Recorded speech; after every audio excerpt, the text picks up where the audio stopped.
Olá, eu estou aqui hoje para contar uma história de motivação e propósito. E para começar, eu vou usar esses cartões do Eu Conto. E a primeira personagem é uma enfermeira que um dia tinha um sonho no coração. Ela queria crescer e expandir.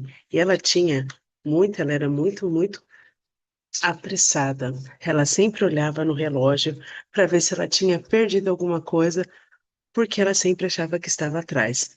Mas, no seu curso de enfermagem, uma professora muito querida, muito mística, perguntou se ela acreditava em bruxas, porque ela dizia que quando você tinha um pedido e recorria às bruxas, elas sempre concediam o desejo do coração. Aquilo deixou ela muito forte, muito confiante, acreditando que ela podia fazer. Um dia estava ela lá no restaurante do hospital, en- quando encontrou uma médica, sua amiga, e a convidou para que elas fossem para uma ilha de férias, para se conhecerem melhor, para passar um feriado de carnaval, como agora, e elas aceitaram. E numa conversa vai, numa conversa vem, elas descobriram que tinham o mesmo propósito. Elas queriam ajudar pessoas fracas e doentes.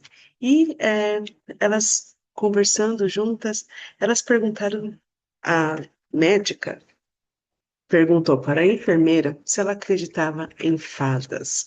E ela falou: Nossa, que coincidência, porque a minha professora perguntou se eu acreditava em bruxas. E elas se convidaram para fazer um pedido do fundo do coração. Passaram muito tempo, voltaram daquela ilha, continuaram trabalhando no mesmo hospital. E quando um dia elas perceberam que teve aquele feriado que elas podiam fazer alguma coisa significante junto. Elas não queriam deixar aquele sonho morrer, elas não podiam esquecer daquilo. E elas começaram a colocar em ação o plano de ter o próprio consultório de novo para ajudar as pessoas doentes e fracas. E aí, com a ajuda de muitas pessoas, contando com as bruxas e as fadas. Depois de alguns anos, elas conseguiram abrir o próprio consultório para ajudar as pessoas mais carentes. Elas tinham aventais, livros e remédios que elas poderiam ajudar todo mundo. No final das contas, todo aquele encontro naquela ilha foi para achar o propósito do coração delas, que não dependia só de fadas, bruxas e alguma professora mística, precisava só escutar o que estava no coração dela, com a ajuda do estetoscópio, e saber que o propósito delas era muito mais do que trabalhar em um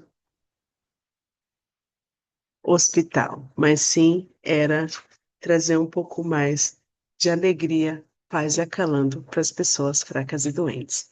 E essa é a história da médica e da enfermeira que seguiram o propósito do coração delas. Ok? E é isso. Obrigada, pessoal.